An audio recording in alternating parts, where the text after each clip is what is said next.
마태복음 23장 1절부터 12절까지 말씀 가지고 섬기는 종이 되라 하는 제목으로 함께 은혜 나누고자 합니다.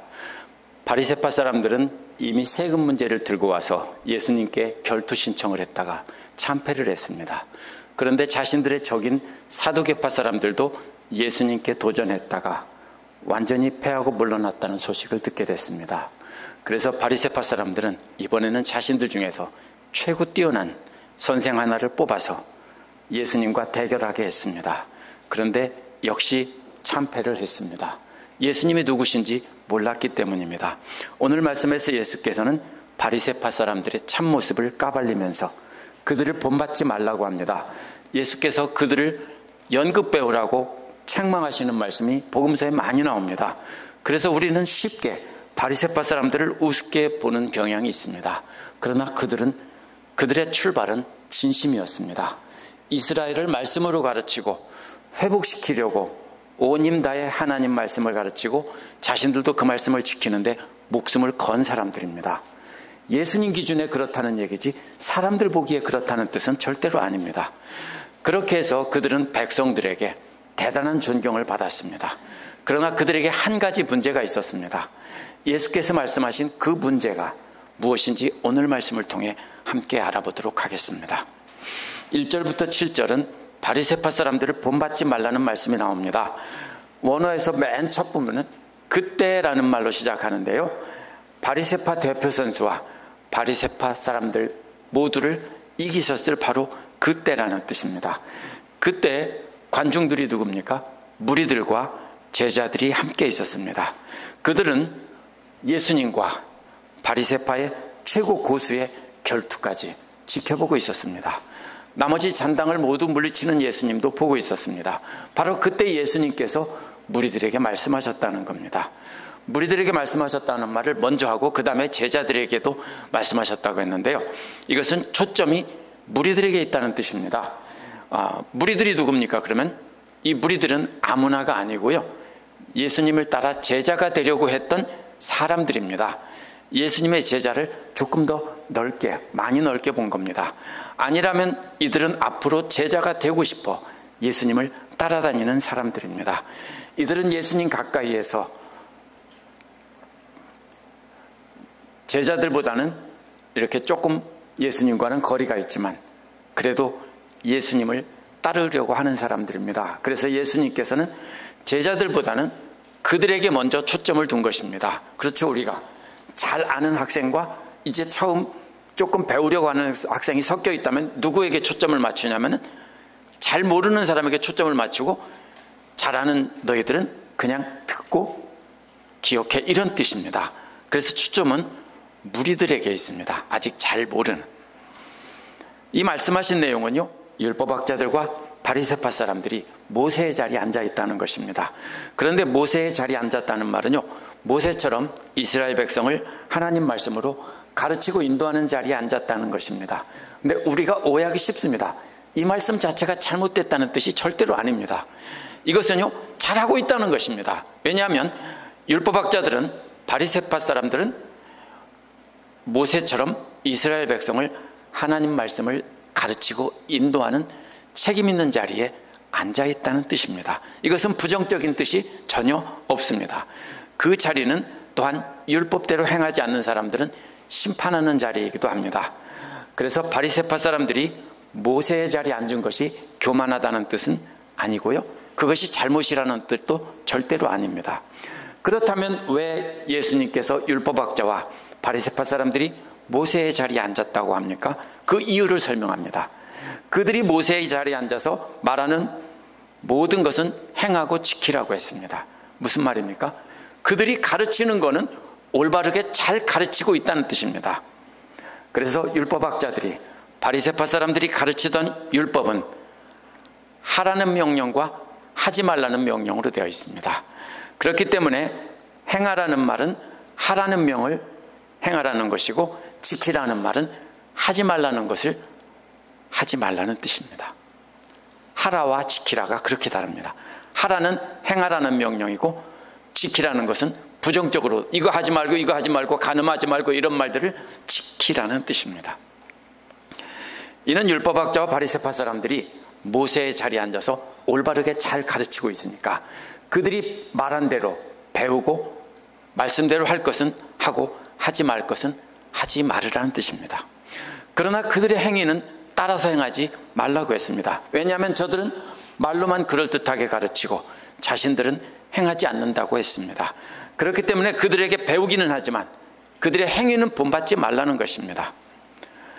그렇기 때문에 문제는 그들이 모세의 자리에 앉아서 가르치는 것이 아니라 자신들은 말만 하고 행하지 않는다는 것에 있습니다. 왜 그들의 행위를 보고 배우지 말아야 되는지 이어서 또 설명합니다. 그것은 자기들도 지기 힘든 무거운 짐을 묶어서 사람들의 어깨에 얹어놓는다는 겁니다. 여기서 이들이 다발로 묶어 얹어주는 짐은요, 바리새파 사람들이 모세오경을 어떻게 지켜야 되는지 개발한 자세히 정한 그런 구전율법입니다. 성경엔 간단히 나와 있습니다. 예를 들면 살인하지 말라. 그러면 어디까지가 살인이고 어디까지가 간음이 아니냐, 살인이 아니냐 이런 게 나와 있죠. 예를 들면 자기가 기르는 소가 받는 습관이 있는 것을 몰랐는데 실수로 받아 죽이면은 그거는 주인의 잘못이 아니다. 그런데 받는 걸 알고도 내버려둬서 받쳐 죽으면 주인이 책임이다. 이런 게 있죠. 그게 바로 뭐냐면은 살인하지 말라는 말을 가지고 조금 더 발전시킨 겁니다. 그와 같은 것을 아주 자세하게 구두전송으로 만들어서 외우게 하고 전달을 했습니다. 그런데 이들은 바벨론 포로기에 모세오경을 제대로 지키지 못했기 때문에 그런 벌을 받았다면서 어떠하면 철저하게 지킬 수 있는지 자세한 내용을 만들어서 가르치기 시작했습니다. 우리가 하나님 말씀을 잘 지키면 하나님은 우리를 회복시켜 줄 것이다. 이렇게 해서 아주 최고 열심인 사람들이 돌아와서 하나님 말씀을 가르치기 시작한 겁니다. 그런데 이들이 개발한 그 구두전승이 엄청난 양입니다. 그래서 이들은 뭐라고 말합니까? 자신들이 개발한 이 구두전승이 모세오경을 보호하는 울타리라고 했습니다. 그들은 하나님 말씀을 보호하고 어디까지 지켜야 되는지 경계를 정해준 것입니다. 이게 울타리라는 게 이런 뜻입니다. 교회 건물이 있는데요, 만약에 울타리도 없고 땅의 경계도 아무것도 없다면 어디까지가 우리 교회의 경계인지 알 수가 없겠죠. 그러면 그때 뭐를 해야 됩니까? 여기까지가 우리 경계다 표시를 하는 거죠. 그게 담이죠. 그게 울타리입니다. 따라서 어디까지 지켜야 되는지를 자세하게 설명한 것이 바로 자기들의 구두전승이라고 했습니다. 문제는 그런데 어디 있습니까? 그들이 정해놓은 울타리가 너무 넓고 너무 자세했던 겁니다. 그래서 그 안에 너무 많은 세부 조항들이 있었기 때문에 사람들은 기억할 수도 없었습니다. 근데 그것을 막 다발로 묶어서 질 수도 없을 만큼 무겁게 사람들에게 지어줬습니다. 여기서 무거운 짐을 그들에게는 지워주고 자신들은 손가락으로도 움직이려 하지 않았다고 했습니다. 이것을 오해하면 안 됩니다. 그들은 말만 하고 아무것도 안 했다는 뜻이 절대로 아닙니다. 이것은 바리새파 사람들은 자신들이 가르치는 율법의 세부 조항을요, 목숨 걸고 지켰던 사람들이에요, 실제로. 그런데 그들은 그렇게 목숨 걸고 지켜왔기 때문에 사두개파 사람들보다, 사두개파 사람들은 대제사장 가문인 귀족 가문이에요. 바리새파 사람들은 평범한 사람들이에요. 그런데 그들보다 더 큰 존경을 받았습니다. 이게 뭐냐면요, 목숨 걸고 지키면서 정말로 율법을 지키는데 최선을 다했습니다. 그렇다면 손가락으로도 움직이려 하지 않았다는 말이 무슨 뜻입니까? 마태복음 11장 28절에서 그게 나옵니다. 예수께서 수고하고 무거운 짐진 자들은 다 내게로 오너라. 내가 너희를 쉬게 하겠다라는 말과 연결해서 이해해야 됩니다. 바리새파 사람들이 개발해서 사람들 어깨에 지어준 수많은 율법 규정에 짓눌려 쓰러져가는 사람에게 예수께서 하신 말씀입니다. 바리새파 사람들이 지어준 무거운 율법의 짐에 억눌려서 쓰러져가는 사람들아, 다 내게로 와라. 내가 그 짐 덜어줄게. 어떻게 하겠다는 겁니까?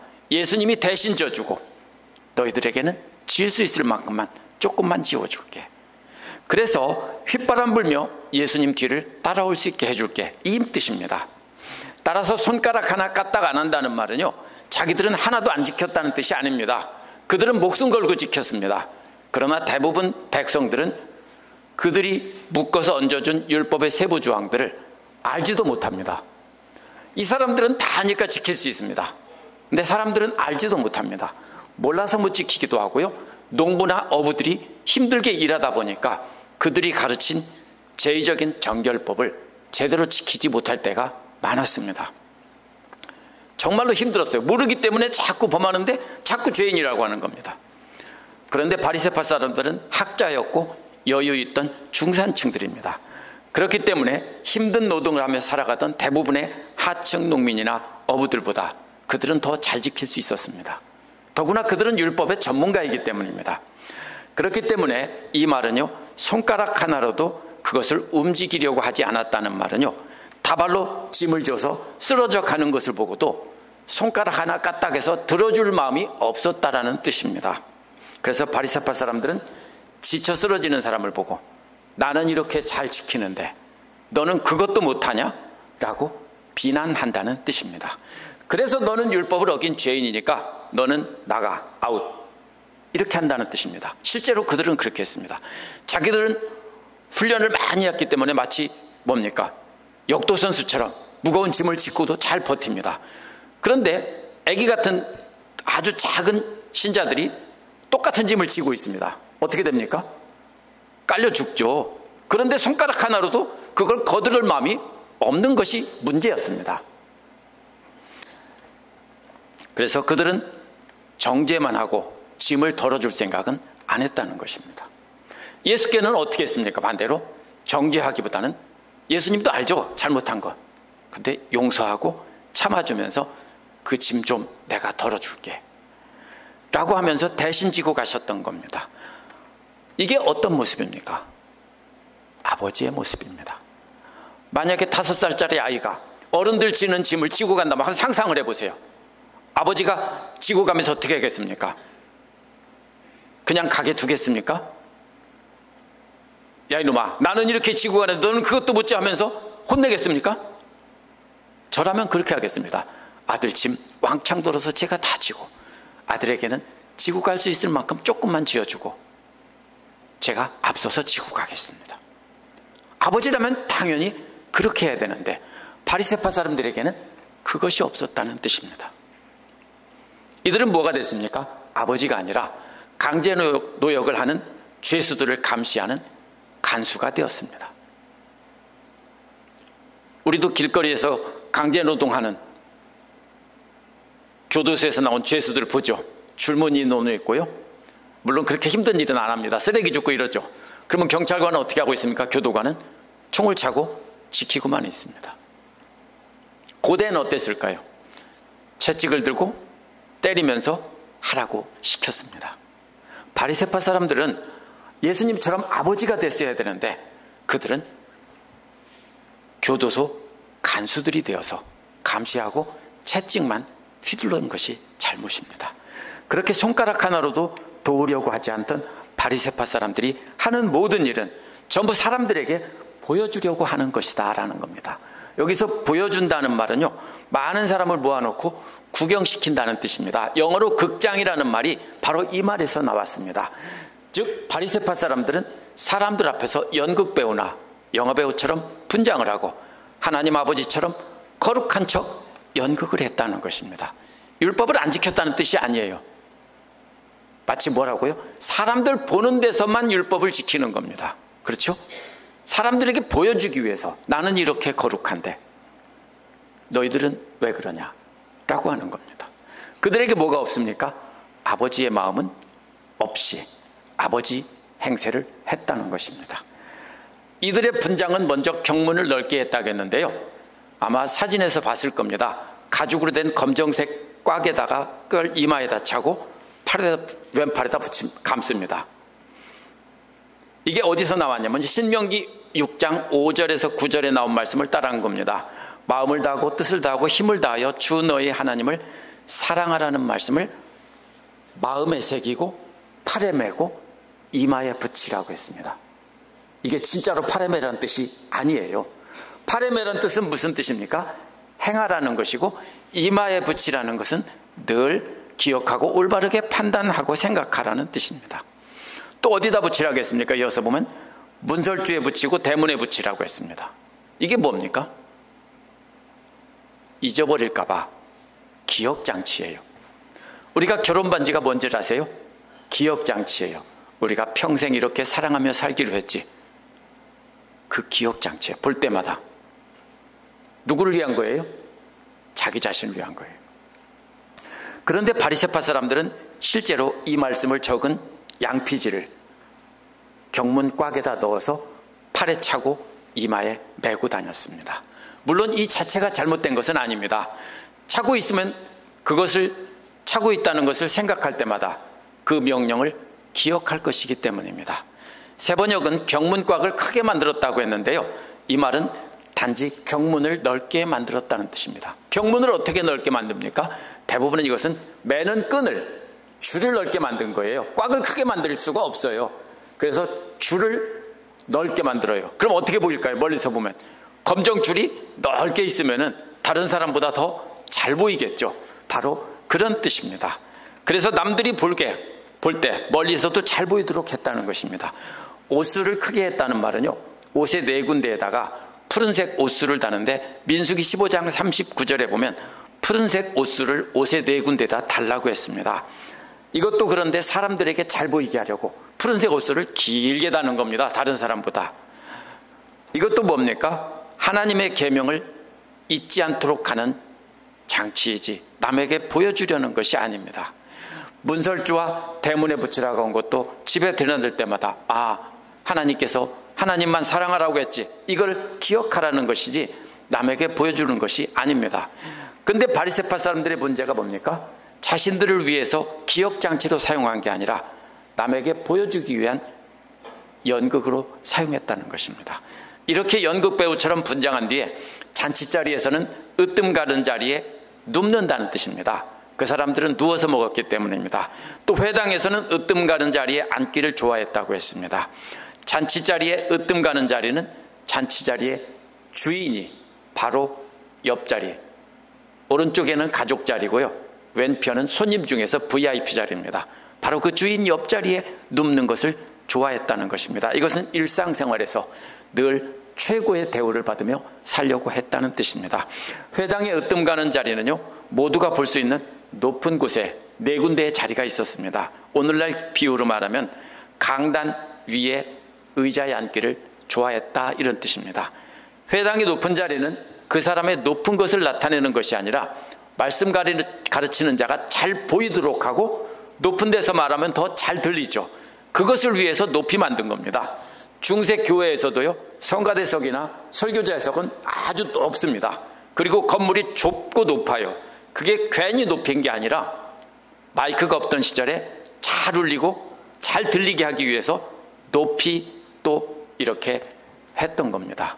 따라서 이것은 잘 가르치고 수 있도록, 사람들이 잘 보고 잘 들을 수 있도록 배려한 자리지 높은 자리가 아닙니다. 그런데 이들은 가르치지 않을 때도 높은 곳에 앉아서 폼 잡고 있었다는 겁니다. 권위를 가진 감독관 행세를 하려고 했던 것입니다. 하나님 말씀을 예배하는 말씀의 공동체 안에서 스스로를 그렇게 높이는 것을 좋아했다는 것입니다. 시장에서 인사받기 좋아한다는 말은요, 잔치자리에 으뜸 가는 자리에 눕는 것과 짝이 됩니다. 그렇게 거룩한 사람처럼 분장하고 다니기 때문에 일상생활에서 만나는 사람들에게도 인사를 받았다는 것입니다. 그런데 앞에서 말한 옷차림은요, 회당에서 가르칠 때 입는 옷입니다. 그런데 이들은 시장에 갈 때도 그걸 입고 다녔습니다. 쉽게 말하면 이런 뜻입니다. 박사가운을 졸업식에만 입죠. 혹시 교수들이 길거리 다닐 때 박사가운 입고 다니는 사람 본 적 있어요? 졸업식장에서만 입습니다. 근데 그걸 언제 입습니까? 시장 갈 때도 입고 다닌다고요. 그런 뜻입니다. 왜? 그럼 보는 사람이 저 사람은 율법학자야 라고 하면서 존경을 해주기 때문입니다.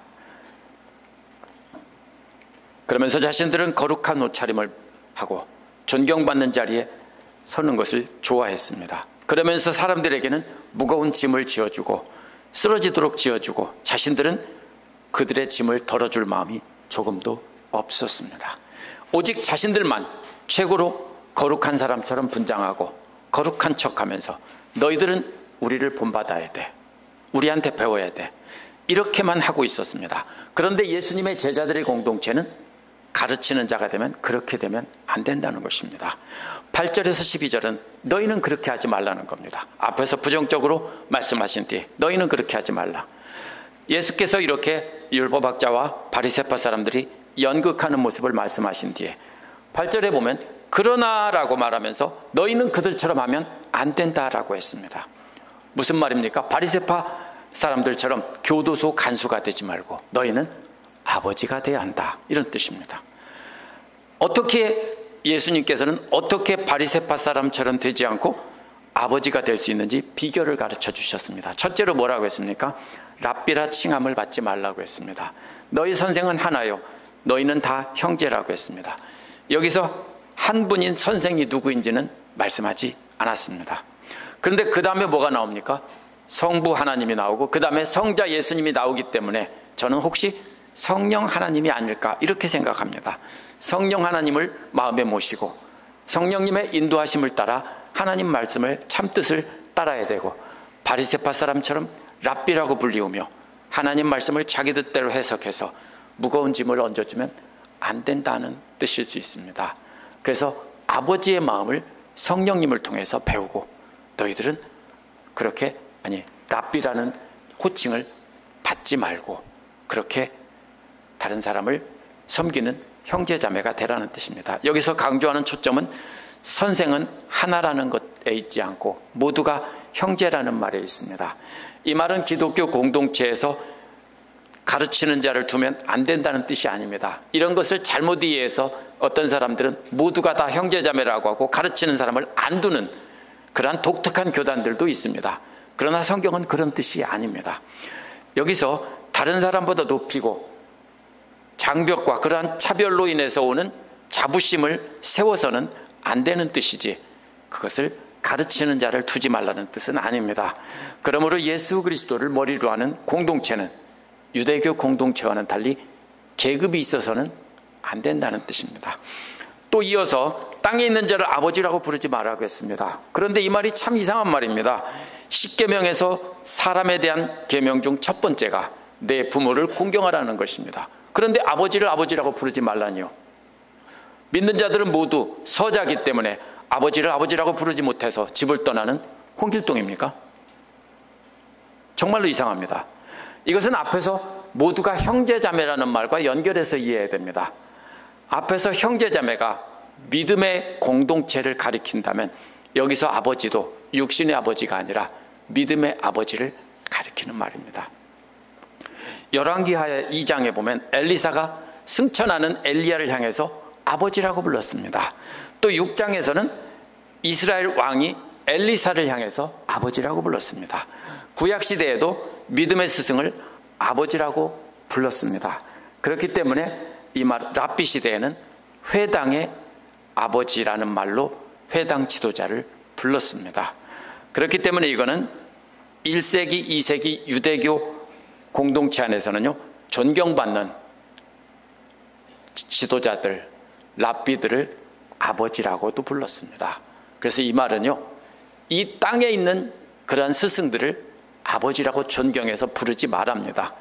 랍비로 불리우지 말라는 것은요, 자신을 랍비라고 불리우도록 그렇게 하지 말라는 뜻이고요, 이번에는 다른 사람을 아버지라고 부르지 마라. 결국 말만 뒤집은 겁니다. 8절에서 그러니까 랍비로 불리우며 자신을 높이지 말라고 했는데 9절에서는 다른 사람을 아버지로 높여 부르지 말라는 것입니다. 이는 모두가 다 랍비나 선생이나 존칭으로 쓰인 것입니다. 초점은 믿음의 공동체 안에서 어느 누구도 그렇게 하나님 자리에서 높임을 받으면 안 된다는 뜻입니다. 높임받을 분은 오직 하늘에 있는 아버지뿐이라는 겁니다. 마지막으로 지도자라 칭함을 받지 말라고 했습니다. 너희 지도자는 그리스도 한 분뿐이라고 했습니다. 여기서 지도자라는 말은요, 신약 성경, 구약 성경에서 한 번도 안 나옵니다. 딱 한 번 여기서만 나오는 아주 독특한 단어입니다. 이게 무슨 뜻이냐면요, 고대 그리스 문헌을 보면은 공식적인 교육기관의 스승이 아니라 개인적인 가정교사나 이런 것을 뜻하는 말입니다. 그렇다면 앞에서 공식적인 랍비나 아버지로 불려서도 안 되고 개인적으로 사람들에게 가르치는 그런 몇몇 사람에게만 존경받는 그런 자리에도 서서는 안 된다는 뜻입니다. 세 개가 나오면, 구약이나 신약에서 세 개가 나오면 항상 점층법이나 점광법입니다. 그러면 여기서 어떤 의미가 강해지는지 봐야 됩니다. 랍비는 공동체 안에서 공식적으로 임명받은 가장 존경받는 지도자의 이름입니다. 그러나 아버지는요, 그보다는 조금 낫습니다. 왜냐하면 개인적으로 자기가 존경하는 지도자를 아버지라고 부를 수 있는 것이지 이것은 객관적인 호칭이 아니기 때문입니다. 세 번째로 지도자라는 말은 자기 개인적인 스승이라는 뜻입니다.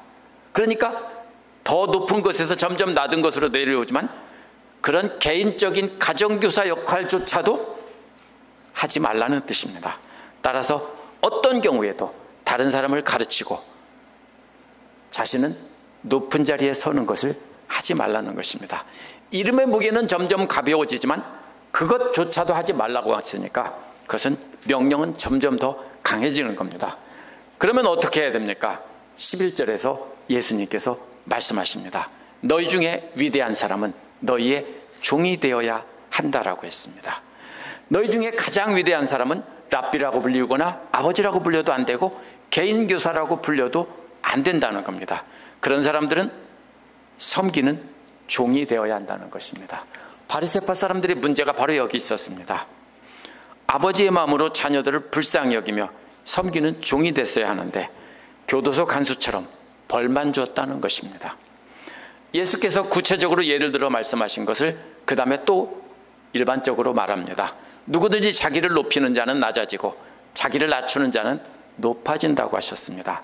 따라서 이 말씀은 믿음의 공동체 안에서 아무도 존경받는 사람이 없어야 된다는 뜻이 아닙니다. 스스로 높아지려고 높은 자리에 서려고 하면 안 된다는 뜻입니다. 사람들이 높여주려고 할 때도 일부러 내려와서 낮은 자리에서 섬기는 종이 되어야 한다는 것입니다. 우리 주님께서 그렇게 죽기까지 종으로 섬기셨기 때문입니다. 그러면 그런 자를 장차 높여주신다는 겁니다. 우리가 바리새파 사람들을 새롭게 봐야 됩니다. 그들은 정말로 훌륭한 사람들입니다. 자신들이 가르치는 말씀을 지키기 위해 목숨 걸고 지켰던 그런 대단한 사람들입니다. 평범한 사람들이 그렇게 대단한 존경을 받기까지는 이들의 노력이 얼마나 극심해 대단했던 건지 우리가 짐작해야 됩니다. 예수께서 그들을 책망하신 뒤에 제자들에게 너희는 저렇게 되면 안 된다는 거는요, 그들처럼 열심히 말씀을 지키면 안 된다는 뜻이 아닙니다. 그들에게는 예수님처럼 하나님 마음을 가지지 않았다는 겁니다. 불쌍히 여기는 아버지의 마음이 없고 교도소 간수처럼 시키기만 하고 벌 주고 책망만 했다는 것입니다. 아버지의 마음이 없었던 것이 저들의 문제입니다. 예수께서 바리새파 사람처럼 되지 않으려면 섬기는 종이 되라고 한 겁니다. 아이를 키워본 아버지 어머니라면 이 말씀을 쉽게 이해할 수 있습니다. 혹시 어린아이의 주인이 돼본 적 있어요? 어린아이 키우면서 아이의 주인이 돼본 적 있어요? 물 떠와, 너 밥해 하면서 5살짜리한테 계속 일 시켜본 적 있어요? 아니죠. 오줌 싸고 똥 싸고 또 밖에서 놀다 와서 옷 다 더럽혀지면은 씻기고 옷 갈아입히죠. 배고프다면 또 음식 먹을 거 해다 바치고 숟가락질이 서툴러서 흘리면 어떻게 합니까? 떠먹이기까지 하죠. 그것도 떠먹이다가 흘릴까봐 옷에다가 뭐라고 합니까? 앞에다가 쳐주고 그렇게 하지 않습니까? 혹시 자녀에게 야, 너 물 떠와. 엄마가 지금까지 너 나와서 키워줬으니까 5살, 6살짜리한테, 4살짜리한테 물 떠와. 너 밥해. 너 우물에 가서 물 길어와. 이럴 사람 혹시 있습니까? 자녀를 사랑하며 키우는 부모라면 100% 다 자녀의 종이 되는 것입니다. 안 그런 분이 있어요? 안 그래 본 분이 있어요? 우리는 다 종이에요. 왜? 아버지니까, 엄마니까. 하지만 교회 안에서 이렇게 말씀 배우고 몸부림치며 그 말씀에 순종하려고 하는 사람들은 정말로 훌륭한 사람들입니다. 그런데요, 바리새파 사람들도 바로 그렇게 훌륭한 사람들이었어요. 그런데 사람들이 와 훌륭하다 훌륭하다 하니까 어떻게 됩니까? 점점 변하기 시작합니다. 뭐가 없어집니까? 처음 마음은 없어지고요, 그래, 나는 훌륭해, 이렇게 착각에 빠집니다. 그래서 자신도 모르게 인정받고 존경을 받게 됩니다. 말하지 않아도 성도들이 뭐라고 합니까? 아무개 집사 대단해, 아무개 장로 대단해, 아무개 권사 대단해 하면서 자연스럽게 말은 안 해도 속으로 존경하는 마음이 생깁니다. 그럼 그 다음에 어떻게 됩니까? 바리새파 사람이 되는 지름길입니다. 바리새파 사람들이 똑같이 그렇게 됐습니다. 그렇기 때문에 예수님께서는 그들처럼 되지 않는 비결을 아버지의 마음을 잃지 말라는 것입니다. 아버지의 마음 없이 믿음이 어린 자녀들을 돌보다 보면 짜증나죠. 나는 하는데 너는 왜 못해? 그러죠. 그렇죠? 왜? 나는 이렇게 하는데 저 인간은 왜 저렇게 못해? 이런 마음이 앞서게 되죠. 왜? 아버지 엄마가 아니니까. 왜 우리가 다른 사람한테 화냈어요? 믿음이 어린 사람들이 제대로 못할 때 아버지 엄마가 아니니까. 혹시 자식들이 속 한 번도 안 썩이고 예쁘게 잘 크고 모범이 되게 큰, 저절로 큰 애들이 있어요? 혹시 수연이는 그랬을지도 모르겠어요. 그런데요, 대부분 아이들은요 속 지지리도 썩입니다. 안 그렇습니까? 그런데도 참으면서 떼새끼니까 참잖아요. 여기서 바리새파 사람처럼 안 되려면은 아버지 마음을 가지라는 겁니다. 교도소 간수처럼 정죄만 하게 되어 있습니다. 가만히 있으면은요, 아버지의 사랑으로 인내하고 사랑하고 섬기지 않으면 우리는 모두 다 팥쥐 엄마가 됩니다. 팥쥐 엄마가 문제가 뭡니까? 콩쥐가 예뻐서 팥쥐 엄마가 된 게 아니에요. 팥쥐 엄마가 문제가 있는 게 아니에요. 왜요? 팥쥐는 지 새끼라 예쁜데 콩쥐는 지 새끼가 아니까 안 예쁜 거예요. 그러니까 잘못이 있으면 어떻게 합니까? 자꾸 지적하고 혼내게 되어 있는 거예요. 이게 바로 바리새파 사람들이에요. 우리는 믿음의 선생이나 믿음의 아버지나 믿음의 가정교사로 대우받으면 안 된다는 거예요. 그러한 존경은 모두 하나님께 다 돌려드리고 그러한 영광을 받지 말아야 돼요. 그 영광은 하나님께만 드려야 됩니다. 예수님의 제자들의 공동체에서는 어느 누구도 하나님의 자리에 앉으면 안 된다는 겁니다. 모든 권위와 존경은 하나님께만 돌리고 모든 지도자들은 아버지의 마음으로 자녀를 섬기듯 그렇게 섬기는 종이 되어야 한다는 것입니다. 19세기 스코틀랜드 설교자 앤드류 보나르는 이렇게 말했습니다. 성숙한 기독교인은 그 자신은 점점 더 작게 본다며 떠오르는 태양에게 자신을 내어주는 새벽별, 금성입니다. 금성이 새벽에 동쪽 하늘에 밝게 빛납니다. 그런데 태양이 떠오르면 어떻게 됩니까? 그 자리를 내주고 사라집니다. 그 얘기를 했습니다. 비유죠. 미성숙한 그리스도인들은 처음에는 새벽별처럼 빛납니다. 아무도 없으니까. 예수님 오기 전까지 우리는 새벽별처럼 빛납니다. 참 빛이 없으니까. 그럼 나중에 뭐라고 생각해요? 자기가 진짜 빛인 줄 알아요. 근데 아니에요. 우리는 예수님의 빛이 나고 우리는 그냥 섬기는 종이 되어야 한다는 것입니다. 기도하겠습니다.